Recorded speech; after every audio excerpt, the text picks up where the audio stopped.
우리 옆에 계신 분들하고 함께 인사 나누겠습니다. 방금 하신 찬양의 가사처럼 행복, 너무 좋은 가사죠?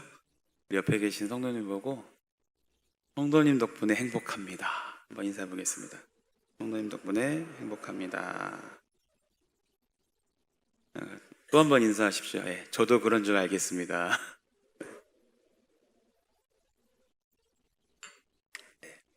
우리가 옆에 계신 분들 덕분에 행복하지만 또 늘 옆에 있는 분들을 세워주고 섬겨주고 그러면서 또 여러분 스스로도 하나님께서 지으신 참 좋은 나이니까 나로 인해서 다른 이들이 더 행복해졌으면 좋겠다, 그런 마음 가지시고 오늘 함께 말씀 나누면서 또 주 안에서 주시는 큰 행복 누릴 수 있기를 소망합니다. 여러분, 세상에 다른 종교에는 없고 오직 기독교에만 존재하는 것이 있다면 무엇일까요? 예수님의 부활 사건이요 라고 하는 분들도 아마 계실 것 같은데, 학자들의 연구에 의하면 신화이겠지만 다른 종교에도 부활 이야기는 있다고 합니다. 오직 기독교에만 있는 사상은요, 바로 은혜라고 합니다. 은혜. 여러분, 은혜는요, 아무 조건 없이 받아주고 또 용서해주고 사랑을 베푸는 것입니다. 아무 대가를 바라지 않고 주는 사랑이죠. 예수님의 위대함은 이 은혜를 보여주신 것입니다. 예수님이 오시기 전에 그 유대 사회는요, 철저히 율법 사회였습니다. 법에 의해 의인과 악인이 구분되었고요, 또 율법을 지키지 않으면 엄청난 비난을 받아야 했던 사회가 유대 사회였습니다. 근데 유대 사회뿐만 아니라 세상의 모든 종교, 모든 사회도 다 이 법 또는 도덕의 지배를 받습니다. 그런데 오직 은혜는 예수 그리스도로 말미암아 이 세상에 존재하게 되었습니다. 오늘 본문 포도원 품꾼의 비유로 알려진 이야기에는 은혜라는 단어가 나오지는 않지만 예수 그리스도를 통해 온 하나님의 놀라운 은혜에 대해서 말씀하고 있습니다. 이 비유는 여러분 2000년 전 유대 사회뿐만 아니라 우리나라에서도 흔히 일어날 수 있는 그런 풍경을 담고 있습니다. 우리나라도 그 인력 사무실 같은 곳을 가면 정말 아침 일찍 거의 우리 새벽 일부 예배 마칠 쯤이면 일꾼들이 와서 인력 사무실에서 기다립니다. 저도 군대 제대하고 부모님께 손 안 벌리고 한번 돈을 벌어 보려고 인력 사무실에 갔었습니다. 인력 사무실에 따라 다르지만 따뜻한 커피 한잔 하면서 다들 잔뜩 긴장한 표정으로 앉아 있거나 이렇게 서성거리기도 하죠. 그러다 인력사무소장이 김씨 오늘 현장 어디 있는데 거기 가세요 합니다. 그러면 그분은 입가에 이제 미소가 살짝 지어지겠죠. 그리고 또 인력사무소 현장에 이제 나갈 수 있도록 거기 몇 명 좀 있으면 봉고차 올 건데 그거 타고 가서 일하시면 되겠습니다 하면, 그분들의 그 입가에 미소가 살짝 지어지면서 적어도 오늘 하루는 공치지 않겠구나 하는 마음으로 자신들을 데리러 올 현장 관계자를 기다리게 되죠. 마침내 봉고차가 딱 오면 아직 불림을 받지 못한 사람들은 쳐다보지도 않은 채 확 봉고차에 서둘러 탑승하고 가버립니다. 저는 그 20대 중반에 젊음과 체력만 믿고 이렇게 나갔는데 바로 불러주겠지 하고 갔는데 웬걸요? 기다려도 안 불러주는 거예요. 그래서 경험이 없어서 그런지 안 불러주시더라고요. 그 당시에 집안 살림이 좀 어려워서 당장 그 한 푼이 아쉽던 때여서 어떻게든 나가서 좀 일하고 싶은 마음이 굴뚝 같았는데 거의 막판에 인력 소장님이 거기 청년 뭐 할 줄 아는 기술 없지? 네. 그럼 뭐 기술을 요하는 건 아니고 가서 힘 좀 쓰고 청소 좀 하면 돼. 말 잘 듣고 이렇게 하고 와. 그렇게 해서 연결해 주더라고요. 네, 그렇게 연결돼서 처음으로 간 곳이 수원 그 변두리 쪽에 있는 태평양 공장인가?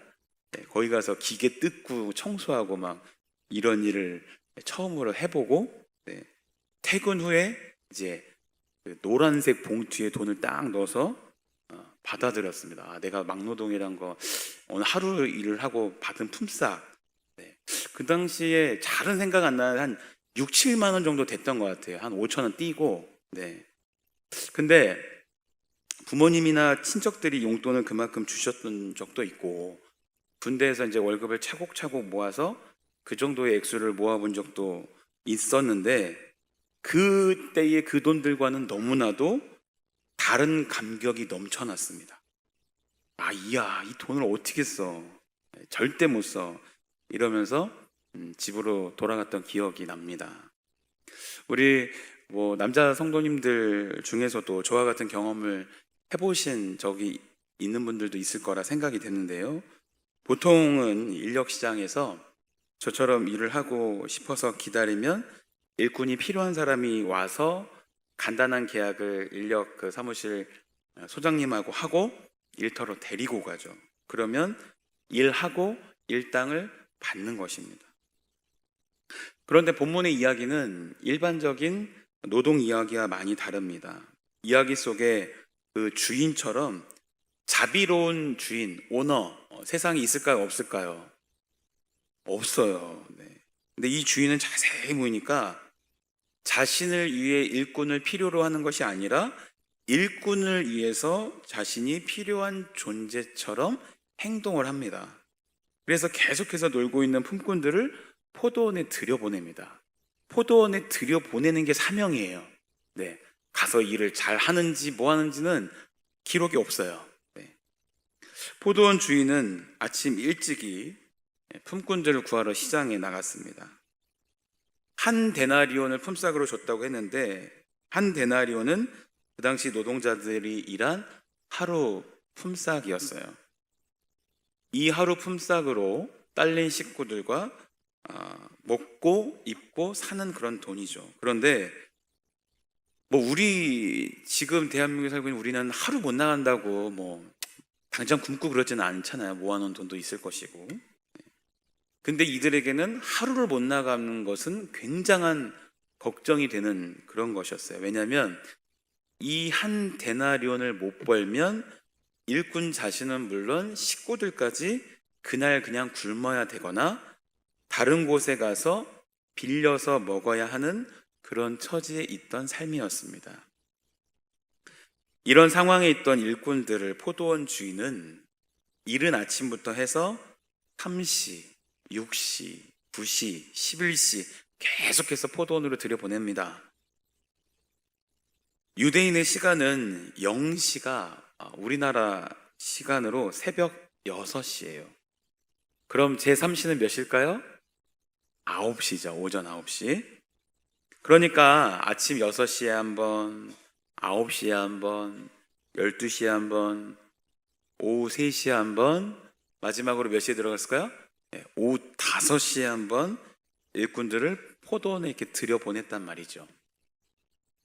여기서 포도원 주인은 하나님을 상징합니다. 일꾼들은 사람을 의미하죠. 우리 같은 성도들을 의미합니다. 포도원에 가서 일하도록 허락한 것은 구원을 의미한다고 할 수 있습니다. 그러므로 하나님은 모든 사람들이 구원을 받기를 원하신다라는 것을 우리가 알 수 있습니다. 하나님은 일찍 불러서 구원하시는 사람도 있고 늦게 불러서 구원하시는 사람도 있습니다. 하나님은 더 많은 사람들을 구원하시기 위해서 쉬지 않고 일하시는 사랑의 하나님이십니다. 사랑하는 여러분, 오늘 저와 여러분은 몇 시에 부름받은 사람들입니까? 이른 새벽에 부름받은 사람, 또는 제3시, 제6시, 제9시 또는 11시에 부름받은 사람이라고 생각하십니까? 이 5부류 중 자신이 제11시, 즉 오후 5시에 부름받은 사람이라고 생각하는 사람은 더 큰 감사가 있을 것입니다. 아무래도 그렇죠. 6시면 일 끝날 시간인데 5시에 부름을 받았으니까요. 그래서 오늘 이야기에서도 가장 길게 이 5시에 들어간 사람들에 대해서 설명하고 있습니다. 주인이 포도원에 들어가라고 했을 때 믿겨지지 않은 좋은 소식으로 들었을 것입니다. 곧 해질 때가 돼가는데 진짜 포도원에 들어가도 됩니까? 라고 물었을 것입니다. 그래. 그러니까 들어가서 일해. 그렇게 주인이 말했을 때 굉장히 기뻤을 것입니다. 뿐만 아니라 1시간밖에 일하지 않았는데 하루 종일 일한 것처럼 한 데나리온을 받았을 때 기뻐서 춤을 추었을 것입니다. 그렇죠?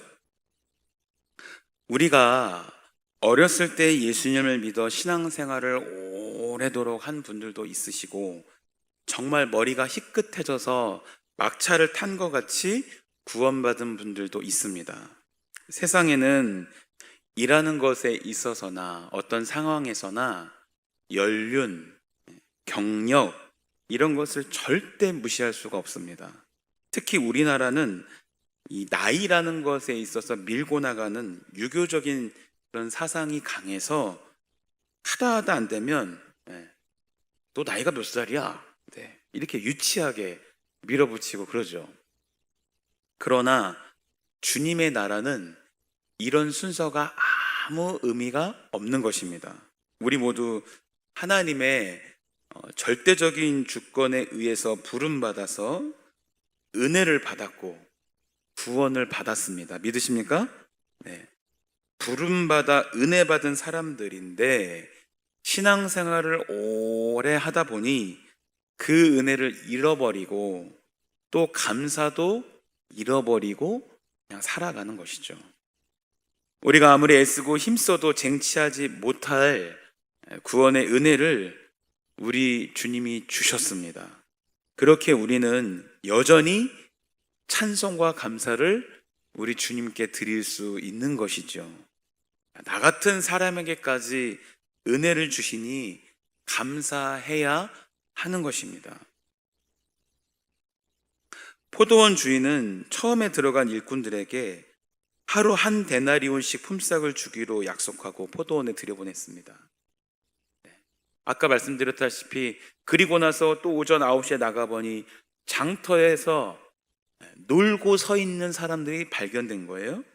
그래서 너희들도 들어가라 들여보냅니다. 난 12시, 오후 3시에도 빈둥거리고 있는 사람들도 일하라고 들여보내. 이들이 놀고 싶어서 놀았을까요? 여기 보니까 우리를 품꾼으로 써주는 이가 없어서 이러고 있습니다 고백을 하고 있지요.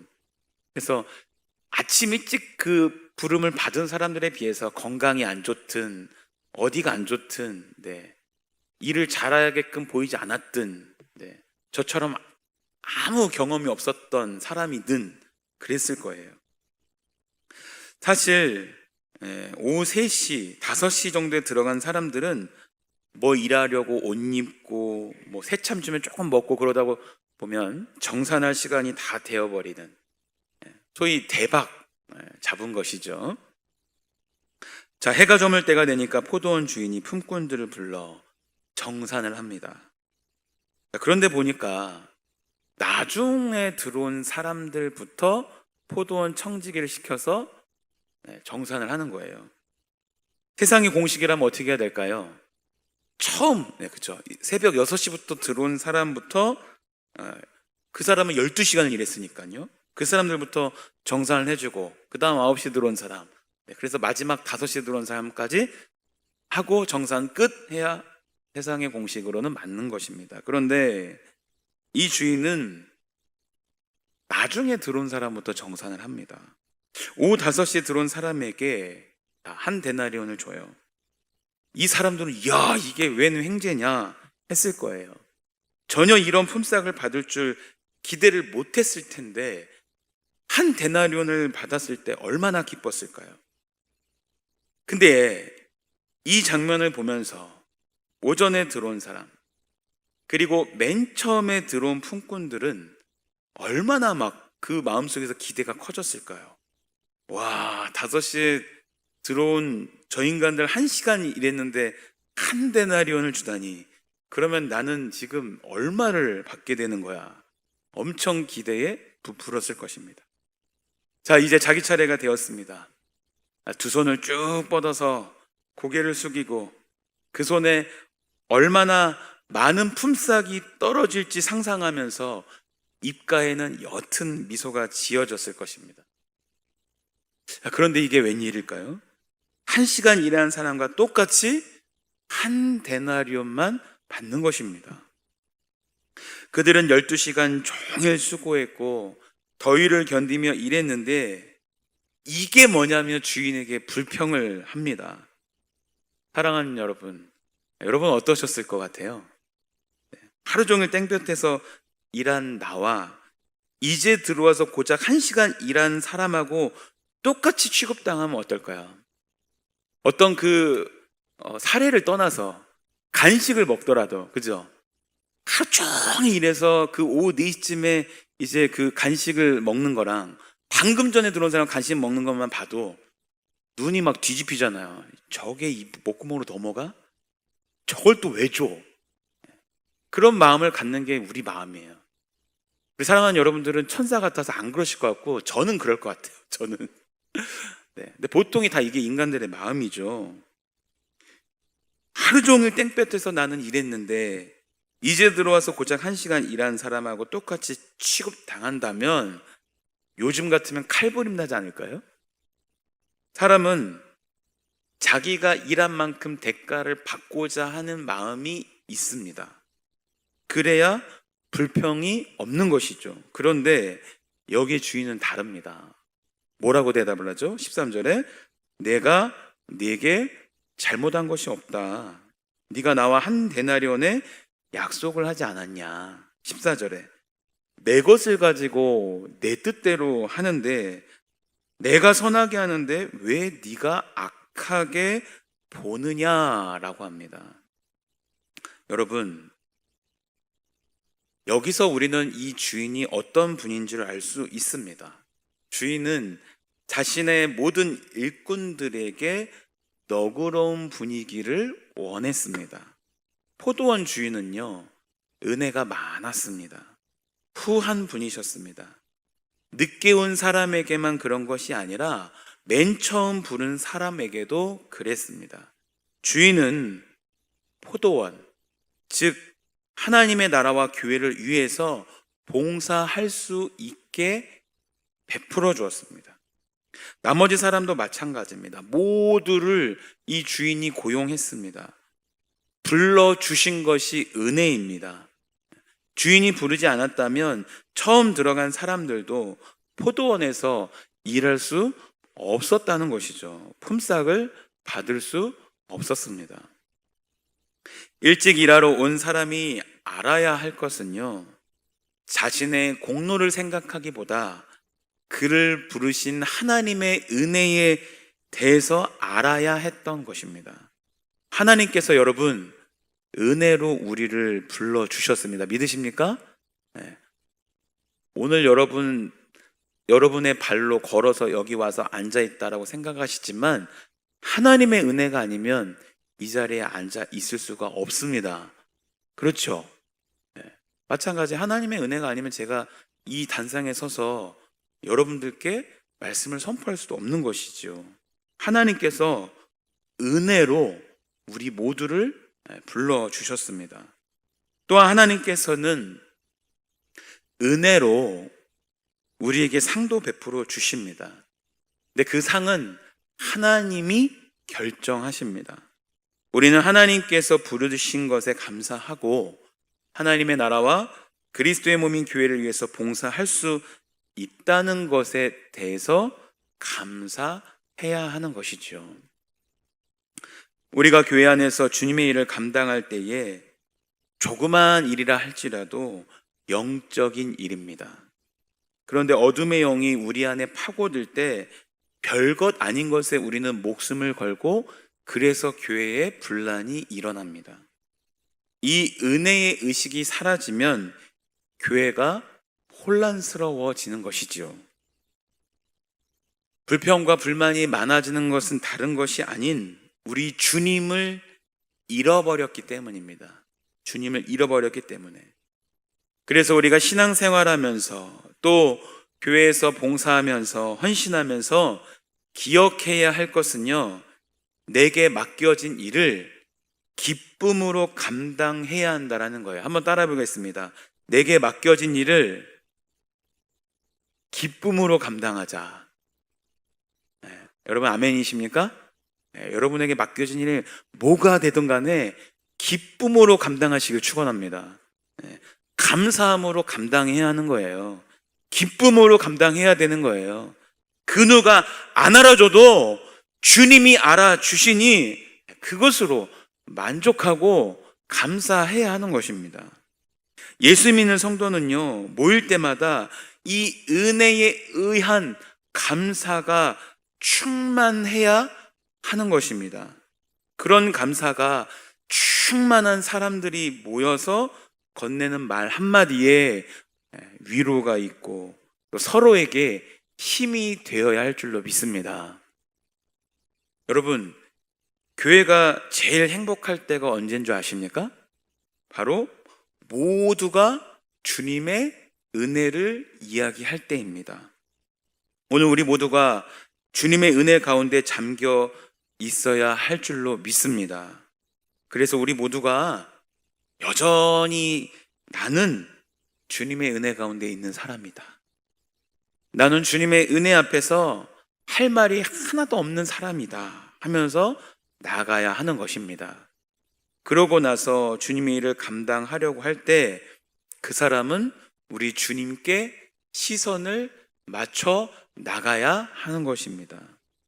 그런데 그렇게 하지 않으니 우리 신앙생활 속에서 주님을 잃어버리고 다른 사람들이 떠드는 말 하나 때문에 상처를 입는 것입니다. 때로 내게 고난과 역경과 시련이 닥쳐올 수 있습니다. 그럴 때에 나는 신앙 경력이 얼만데 내가 이 정도 교회에서 이렇게 봉사했는데 왜 이렇게밖에 대우를 못 받나 하고 불평하고 그냥 쓰러져 버리는 모습이 아니라 더욱 우리 주님께 시선을 맞추고 주님의 은혜 가운데 잠겨 있도록 여러분 한 발 더 나아가야 될 줄로 믿습니다. 구원받을 자격이 없는 나, 주인이신 주님을 주님으로 부를 수조차 없던 나를 구원해 주셨고 주님으로 모실 수 있도록 불러주신 그 은혜에 감사하면서 주님께로부터 온유와 겸손을 배워야 진정한 우리 주님의 제자라고 할 수 있을 것입니다, 여러분. 그러니 우리가 신앙생활 하면서요, 다른 사람들을 막 부러워하지 마세요. 부러워하실 거면 믿음 생활 잘하고 신앙생활 잘하고 전도 생활을 잘하는 사람들을 보고 부러워하고 나도 좀 배워야겠다 하고 그런 사람들을 가까이 해야지 쓸데없는 소리 하는 사람들을 가까이 하지 말아야 되는 것입니다. 오늘 주님은 16절에서 뭐라고 말씀하세요? 나중된 자로서 어떻게 돼요? 먼저 되고 먼저 된 자로서 나중되리라 하셨습니다. 그래서 교만하지 말고 주님의 절대적인 은혜 앞에서 감사함으로 여러분에게 주어진 신앙생활, 교회 생활을 해야 함을 우리가 여기서 알 수 있는 것입니다. 찬송가 310장 하나님의 은혜로 어떻게 부르죠? 하나님의 은혜로 그 다음 뭡니까? 여기서 강조를 해야 돼요. 이 쓸데없는 자, 저 사람이 쓸데없는 자라고 고백하는 게 아니라 내가 쓸모없는 자였어요. 그죠?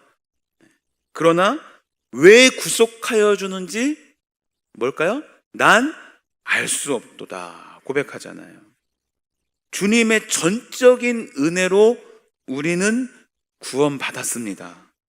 정말 아무 쓸데없는 나를 구속해 주셨습니다. 그러니 우리는 이 은혜에 늘 감사해야 합니다. 우리는 이 은혜에 의한 감사를 늘 해야 하는데, 살다 보니까 바빠서 그런지 힘들어서 그런지 우리 예수님을 잃어버리고 더 이상 주님은 내 눈에 보이지 않고 날 불러주신 주님께 불평과 불만만 토로하는 신앙인으로 살지 않았는지 우리 겸손히 돌아봐야 하겠습니다. 사랑하는 성도 여러분, 하나님은 반드시 심은 대로 거두시는 분이십니다. 또 누군가는 부끄러움을 당할 때 누군가는 반드시 상급이 있다는 것을 기억하시길 바랍니다. 그러니 우리는 하나님의 절대적인 이 은혜에 대해 감사를 늘 하는 신앙생활을 하면서요, 주님 앞에 죽도록 충성해야 할 줄로 믿습니다. 자신의 공로를 생각하기보다 나를 부르신 그 하나님의 은혜를 알고요, 하나님께서 은혜로 우리에게 상을 베푸시고 그 상은 하나님만 결정하실 수 있다라는 것을 믿으시길 바랍니다. 그러니 우리는 그냥 하나님께서 나를 불러주신 것에 대해서 감사하고 하나님의 나라와 예수 그리스도의 몸인 교회를 위해서 봉사할 수 있다는 것도 감사해야 하겠습니다.